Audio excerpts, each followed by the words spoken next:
Memaafkan tapi menolak untuk berjumpa. Bolehkah? Teman-teman semua, tentu saja tidak mudah ketika ada orang yang menyakiti kita, yang melukai kita, dan kemudian kita minta kepada Allah untuk bisa memaafkan. Kita maafkan, tapi tidak mudah untuk terus memandang wajahnya. Karena kalau kita memandang wajahnya, kita akan teringat terus apa yang pernah orang ini lakukan pada kita. Jadi kita memilih untuk menjauh daripadanya. Bolehkah? Boleh, teman-teman semua.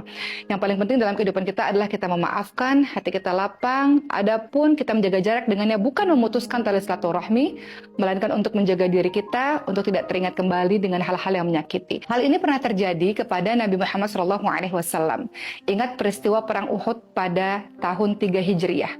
Pada saat itu Rasulullah SAW melakukan perang Uhud bersama dengan salah satunya paman beliau, yaitu Hamzah bin Abdul Muthalib radhiyallahu anhu, yang juga dikenali sebagai singanya Allah Subhanahu wa taala. Dan ada seorang wanita yang bernama Hindun. Beliau adalah istri dari seorang pembesar kafir Quraisy yang bernama Abu Sufyan. Hindun meminta kepada salah seorang budak yang bernama Wahsy, kalau engkau bisa membunuh Nabi Muhammad SAW atau Sayyidina Ali bin Abi Thalib radhiyallahu anhu atau Hamzah bin Abdul Muthalib radhiyallahu anhu, maka engkau akan aku bebaskan. Engkau tidak lagi menjadi seorang budak, engkau akan merdeka. Maka tentu saja Wahsy, seorang budak ini, mengambil kesempatan yang luar biasa itu karena Wahsy ingin sekali menjadi orang yang merdeka, tidak ingin lagi menjadi seorang budak. Maka pada saat perang Uhud berlangsung, sahabat-sahabat sekalian, Wahsy fokus untuk bisa membunuh salah satu dari ketiga orang ini. Salah satunya adalah Hamzah bin Abdul Muthalib. Dari kejauhan, Wahsy fokus untuk melihat gerak-gerik Hamzah, dan sampai dirasa pada saat yang tepat, Wahsy langsung melempar tombaknya, dan tombak tersebut tepat mengenai perutnya Hamzah bin Abdul Muthalib radhiyallahu anhu, dan akhirnya Hamzah bin Abdul Muthalib radhiyallahu anhu pun menjadi seorang syahid di perang Uhud.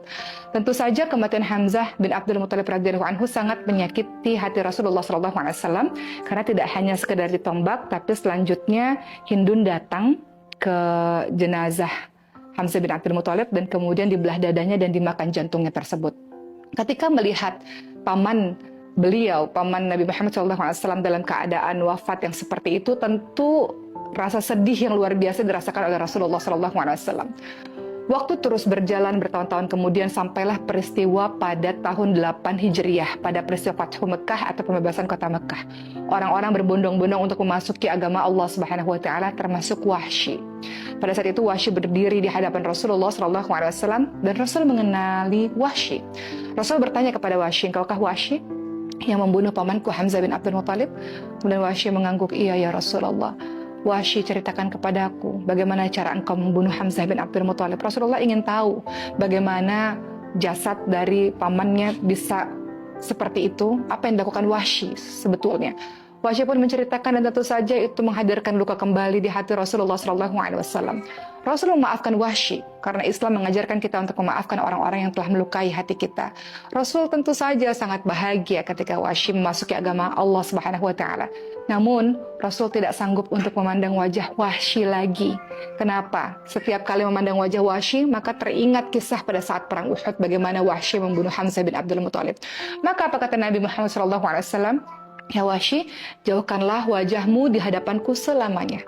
Maka sejak saat itulah Wahsy tidak pernah lagi berdekatan dengan Rasulullah SAW, karena Wahsy tahu betapa menyakitkan apa yang telah diperbuatnya kepada paman yang dicintai oleh Nabi, itu Hamzah bin Abdul Muthalib. Sampai akhirnya Rasulullah SAW wafat, pemerintahan diganti kepemimpinannya oleh Sayyidina Abu Bakar radhiyallahu anhu. Dan apa yang dilakukan oleh Wahsy? Wahsy menembus semua kesalahan di masa lalu. Pada saat perang Yamamah pada saat itu, di masa pemerintahannya Sayyidina Abu Bakar As-Siddiq radhiyallahu anhu, Wahsy pun membunuh salah seorang nabi palsu yang bernama Musailamah Al-Kadzab, seseorang yang mengaku dirinya adalah nabi. Maka begitulah cara Wahsy menebus kesalahannya di masa lalu. Dari kisah ini kita bisa belajar, teman-teman semua. Rasul memaafkan Wahsy. Rasul sangat bahagia ketika Wahsy memilih jalan untuk menuju kepada Tuhannya, menuju kepada Allah Subhanahu wa taala.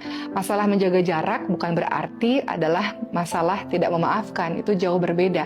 Masalah jaga jarak ini untuk lebih melindungi hati kita, psikologis kita, untuk kita merasa baik-baik saja.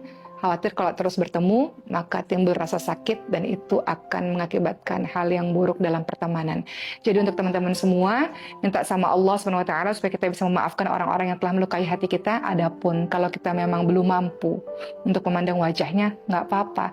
Mudah-mudahan dengan cara seperti itu hati kita menjadi lebih bersih dan kita jadi ada waktu untuk bisa fokus dalam kehidupan kita sambil tidak ada dendam di hati kita, insya Allah. Semangat untuk terus memaafkan orang-orang lain ya.